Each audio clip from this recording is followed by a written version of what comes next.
व्हिडिओला सुरुवात करण्यापूर्वी तुमच्यासाठी एक टास्क आहे। स्क्रीनवर तुम्हाला एक आकडा दिसतोय, तो तुम्ही मोजण्याचा प्रयत्न करा। हा आकडा आहे 1436324756। कारण हा आकडा एक भारतीय म्हणून आत्ताच्या घडीला अत्यंत महत्त्वाचा आहे। म्हणजे हा काही तसा शुभ आकडा वगैरे नाही आहे, नाहीतर तुम्हाला वाटेल हा काही नवीन झमेला आहे। तर मंडळी, बातमी अशी आहे की पश्चिम आशियातील युद्धामुळे म्हणजेच सध्या जे अमेरिका आणि इराण यांच्यामध्ये युद्ध सुरू आहे त्याला 28 ऑगस्टला 6 महिने पूर्ण होणार आहेत। मात्र या 6 महिन्यांच्या काळामध्ये इराण मोठ्या आर्थिक संकटांचा आता सामना करतोय। जागतिक बाजारपेठेमध्ये सध्या कच्च्या तेलाच्या किमतीमध्ये मोठे चढउतार सुरू असताना दुसरीकडे मात्र इराणचं राष्ट्रीय चलन जे रियाल आहे ते ऑगस्ट 2026 मध्ये अमेरिकेच्या डॉलरच्या तुलनेमध्ये आतापर्यंतच्या सर्वात नीचांकी पातळीवरती पोहोचलाय। यातील आपल्या भारतीयांच्या फायद्याची गोष्ट अशी आहे की भारतातला एखादा लखपती इराणमध्ये थेट अब्जाधीश होऊ शकणार आहे। याचं कारण देताना 3 दिवसांपूर्वीच अमेरिकेचे राष्ट्राध्यक्ष डोनाल्ड ट्रम्प यांनी इराणमध्ये तब्बल 350% महागाई असल्याचं म्हटलं होतं। त्यानंतर आता इराणी चलनाची सध्या ऐतिहासिक घसरगुंडी आपल्याला पाहायला मिळते आहे। तेव्हा अमेरिकेच्या तुलनेमध्ये इराणचं राष्ट्रीय चलन रियाल किती खाली कोसळलंय। कच्चं तेल विकण्यासाठी होर्मुझची सामुद्रधुनी सारखा हुकमी एक्का इराणकडे असताना इराणला कसा याचा फटका बसतोय, इराण कसा कचाट्यात सापडलाय, यासोबतच युद्ध, महागाई आणि कमकुवत आर्थिक विकासाशी इराण कसं झुंज देत असताना रियाल समोर रुपया हा आता किती मजबूत झालाय, भारतीयांना अब्जाधीश होण्याची ही संधी कशी मिळाली आहे हेच आपण सविस्तर या व्हिडिओमध्ये पाहणार आहोत। व्हिडिओ अत्यंत महत्त्वाचा आहे, तेव्हा शेवटपर्यंत नक्की बघा। नमस्कार, मी अमोल डोईफोडे आणि आपण पाहताय महाराष्ट्र टाइम्स ऑनलाईन। तर इराणचं राष्ट्रीय चलन रियाल हे सध्या अमेरिकेच्या डॉलरच्या तुलनेमध्ये आतापर्यंतच्या सर्वात नीचांकी पातळीवरती पोहोचलाय। खुल्या बाजारामध्ये 1 अमेरिकन डॉलरसाठी तब्बल 20 लाखाहून अधिक रियाल हे सध्या मोजावे लागतात। अमेरिकेकडून तेहरानवरती नव्या निर्बंधांची घोषणा होण्याच्या काही तास आधीच आता रियालमध्ये मोठी घसरण झाली आहे। अमेरिकेच्या ट्रेझरी विभागाने दिलेल्या माहितीनुसार नव्या निर्बंधांमध्ये डिजिटल ॲसेट्स, तंत्रज्ञान, सोनं, विमान वाहतूक आणि शिपिंग क्षेत्राला लक्ष्य केलं जाणार असून इराणच्या अर्थव्यवस्थेला आणखी एकटं पाडण्याचा अमेरिकेचा प्रयत्न असणार आहे। आपल्या सर्वांना माहिती आहे की अमेरिकेनं इस्रायलच्या मदतीनं इराणवरती हल्ला केल्यानंतर अजूनही हे युद्ध संपलेलं नाही आहे। कारण युद्ध संपण्यासाठी अमेरिकेनं जेव्हा जेव्हा वाटाघाटी आणि काही अटी घातल्यात तेव्हा तेव्हा इराणनं या सर्व अटी आणि त्यांच्या मागण्या फेटाळून लावल्यात। तसंच आपल्या हितसंबंधांचं संरक्षण करण्याचा निर्धार देखील इराणनं याआधीच व्यक्त केलेला आहे। त्यामुळे झालंय काय की इराणवरती वाढत असलेल्या आर्थिक दबावाच्या पार्श्वभूमीवर आणि जवळपास 6 महिन्यांपासून सुरू असलेल्या संघर्षामुळे रियालची घसरण आता आणखी तीव्रतेनं सुरू आहे। आता रियालच्या घसरणीमागची काही प्रमुख कारणं आहेत। त्या प्रमुख कारणांमध्ये जवळपास मुख्यत्वे 5 कारणं आहेत। त्यामध्ये पहिलं कारण आहे विनिमय दर। अनौपचारिक बाजारामध्ये 1 डॉलरचा दर हा 20 लाख रियालपेक्षा पुढे म्हणजेच 2 लाख टोमनपेक्षा देखील जास्त झालाय। दरम्यान इराणच्या अधिकृत केंद्रीय बँकेचा दर सुमारे 15 लाख रियाल प्रति डॉलर होता। आता विनिमय दर म्हणजेच एक्सचेंज रेट काय, तर एका देशाच्या चलनाच्या मोबदल्यामध्ये दुसऱ्या देशाचं चलन किती मिळतं याची किंमत। यानंतर दुसरं कारण आहे अमेरिकेचा आर्थिक दबाव। अमेरिकेकडून इराणवरती वाढवण्यात आलेले आर्थिक निर्बंध आणि दुय्यम निर्बंधांची धमकी यामुळे इराणच्या अर्थव्यवस्थेवरील दबाव वाढत चाललाय। यानंतर तिसरं महत्त्वाचं कारण आहे नौदल नाकेबंदी आणि व्यापारातील अडथळे। अमेरिकेच्या नौदल नाकेबंदीमुळे तसंच परकीय चलनाच्या व्यवहारांमध्ये अडथळे निर्माण झाल्यानं इराणला आर्थिक अडचणींचा सामना सध्या करावा लागतोय। यानंतर आहे चौथं कारण तेल निर्यातीमध्ये झालेली घट। तेल हा इराणच्या अर्थव्यवस्थेसाठी आणि परकीय चलन मिळवण्यासाठी महत्त्वाचा स्रोत आहे। मात्र सध्या होर्मुझच्या सामुद्रधुनीवरून अमेरिका आणि इराण यांच्यामध्ये जो वर्चस्ववाद सुरू झालाय त्यामध्ये इराणच्या तेल निर्यातीवरही मोठा दबाव वाढलाय। त्याचा थेट परिणाम सध्या रियालवरती होतोय।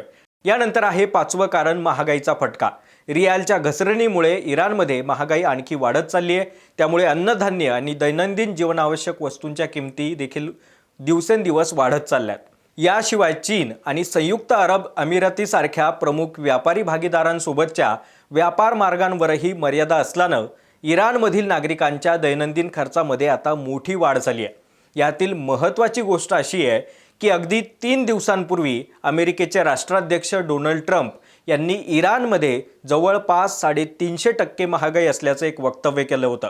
इराणकडे आता पैसा नाही आहे, नौदल आणि हवाई दल देखील नाही आहे असं ते म्हणाले होते आणि ते म्हणतायत की आपल्या सैनिकांना आणि पोलिसांना देखील पगार देण्यासाठी इराणकडे पैसा नाही आहे असा मोठा दावा त्यांनी केला होता। त्यामुळे हा कुठेतरी दावा खरा ठरतोय की काय अशी शंका यायला लागली आहे। यासोबतच डोनाल्ड ट्रम्प यांनी तेहरानवर लादलेले आर्थिक निर्बंध आणखी कडक केले जातील आणि इराण सर्वसमावेशक अटी मान्य करेपर्यंत अमेरिकेचा आर्थिक दबाव कायम राहील असाही इशारा दिलेला आहे। त्यामुळे इराण समोरील संकट हे दिवसेंदिवस आणखी वाढण्याची शक्यता आहे। दरम्यान रियाल आणि डॉलरवरून कुणाचं चलन मजबूत झालं यावरून दोन वेगवेगळी मतं आणि वाद होऊ शकतात।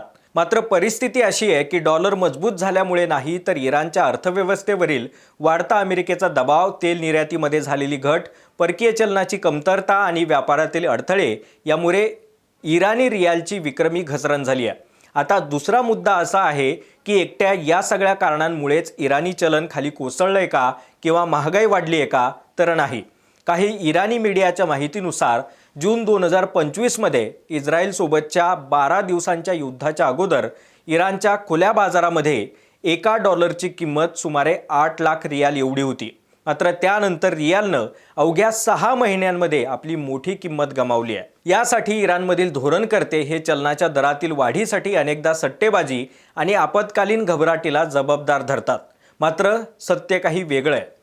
इराणमध्ये वर्षानुवर्ष दिलेली अपूर्ण आश्वासनं आणि परस्पर विरोधी निर्णयांमुळे रियालची अवस्था ही कायम बिकट झाली आहे। महत्त्वाचं म्हणजे काय तर काही आकडेवारीनुसार 2024 मध्ये इराणमधून सुमारे 20 अब्ज डॉलरची भांडवली ही बाहेर वाटचाल करते आहे।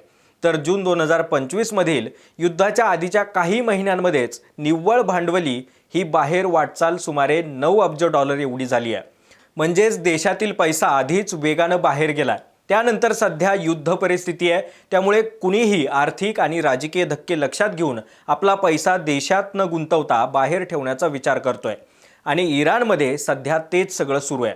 मात्र यात गंमत अशी आहे की देशामध्ये सगळं आलबेल सुरू आहे असं दाखवण्यासाठी इथल्या सरकारनं कायमच जनतेला वेड्यात काढत बाजारामध्ये मोठ्या प्रमाणावरती चलनाचा पुरवठा करून एका प्रकारे डॉलरचा दर हा खाली आणण्याचा, कमी करण्याचा प्रयत्न केलाय।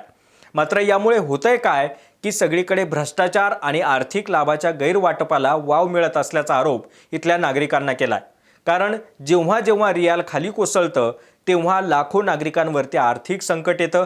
चलनाच्या या धक्क्यांचा सर्वाधिक फटका आणि महागाईचा फटका इथल्या सर्वाधिक निश्चित उत्पन्नावरती अवलंबून असलेल्या कुटुंबांना बसतो। याचं कारण म्हणजे इराणच्या सुमारे निम्म्या कामगार वर्गांचं उत्पन्न हे वाढत्या किमतींच्या तुलनेमध्ये मागे पडत चाललंय। त्यामुळेच महागाईच्या गंभीर प्रश्नामुळे इराण होरपळण्याची शक्यता आहे। आता वळूयात आजच्या व्हिडिओतील सर्वात महत्त्वाच्या आणि भारतीयांना इराणमध्ये अब्जाधीश होण्याच्या विषयाकडे।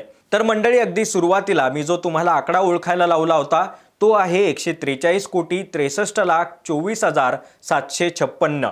इराणी रियाल समोर भारताचा रुपया चांगला मजबूत झाल्यानं सध्या 500 रुपयांचं जर आपण रूपांतर केलं तर याची किंमत होते अंदाजे 1,01,50,000 इराणी रियाल एवढी। म्हणजेच काय तर तुमच्याकडे जर भारतात 1 लाख रुपये असतील तर भारतातील एखादा लखपती इराणमध्ये अब्जाधीश बनू शकतो। कारण 1 लाखाची इराणमध्ये रक्कम होते 1,46,324,756 रुपये। मंडळी, होर्मुझच्या सामुद्रधुनीवरती इराणचा दावा असल्यानं अमेरिका आणि इराण यांच्यातील युद्ध संपत नाहीये। तिकडे ट्रम्प दिवसेंदिवस आणखी कडक निर्बंध लादतायत तर इकडे इराण माघार घ्यायला काही तयार नाहीये। अशा सर्व परिस्थितीमध्ये होर्मुझच्या सामुद्रधुनीतून होणाऱ्या सागरी तेल वाहतुकीवर मोठा परिणाम झालाय आणि जगातील अनेक देशांना त्याची झळ बसतीये। मात्र स्विफ्ट आंतरराष्ट्रीय बँकिंग नेटवर्क पासून संपर्क तुटल्यामुळे इराणला अनियंत्रित महागाई आणि बँकिंग निर्बंधांचा मोठा विळखा बसलाय। यातील महत्त्वाची गोष्ट अशी आहे की अमेरिकेच्या संभाव्य इकॉनॉमिक डी-डे निर्बंधांमुळे येत्या काही दिवसांमध्ये अर्थव्यवस्थेवरील संकट आणखी गडद होण्याची शक्यता आहे। त्यामुळे भारतीय निर्यातदारांनी आणि आंतरराष्ट्रीय वस्तू व्यापाऱ्यांनी पेमेंटच्या सुरक्षेची खात्री करावी आणि अधिकृत राजनैतिक आणि बँकिंग घडामोडींवरती बारकाईनं लक्ष ठेवावं, म्हणजे आपलं नुकसान होणार नाहीये। तुर्तास मी आता या व्हिडिओमध्ये इथेच थांबतोय। मात्र इराणवरील कठोर आर्थिक निर्बंध, भूराजकीय संघर्ष, महागाई आणि अस्वस्थता असं सगळं चित्र असतानाही आपल्या देशातही प्रचंड प्रमाणामध्ये सध्या महागाई वाढली आहे. यासाठीचा मी आणखी एक व्हिडिओ देखील केला आहे, त्याची लिंक खाली कमेंट बॉक्समध्ये देतो. म्हणजे तुम्हाला एकूणच हे सगळं चित्र आणि महागाईचं संकट किती आहे हे सगळं समजून येईल. हा व्हिडिओ तुम्हाला कसा वाटला, येणाऱ्या काळामध्ये इराणमधलं चित्र कसं असेल आणि अमेरिकेला इराण शरण जाणार का, याबद्दल तुमची काय मतं आहेत, तुम्हाला काय वाटतंय कमेंट्समध्ये नक्की कळवा. व्हिडिओ आवडला असेल, यातील माहिती महत्त्वाची वाटली असेल तर जास्तीत जास्त लाईक करा, शेअर करा. सोबतच आमच्या महाराष्ट्र टाइम्सच्या यूट्यूब चॅनलला सबस्क्राईब करा. आम्ही सर्व सोशल मीडिया प्लॅटफॉर्म्सवरती आहोत. आमच्या फेसबुक आणि इन्स्टा पेजलाही फॉलो करा.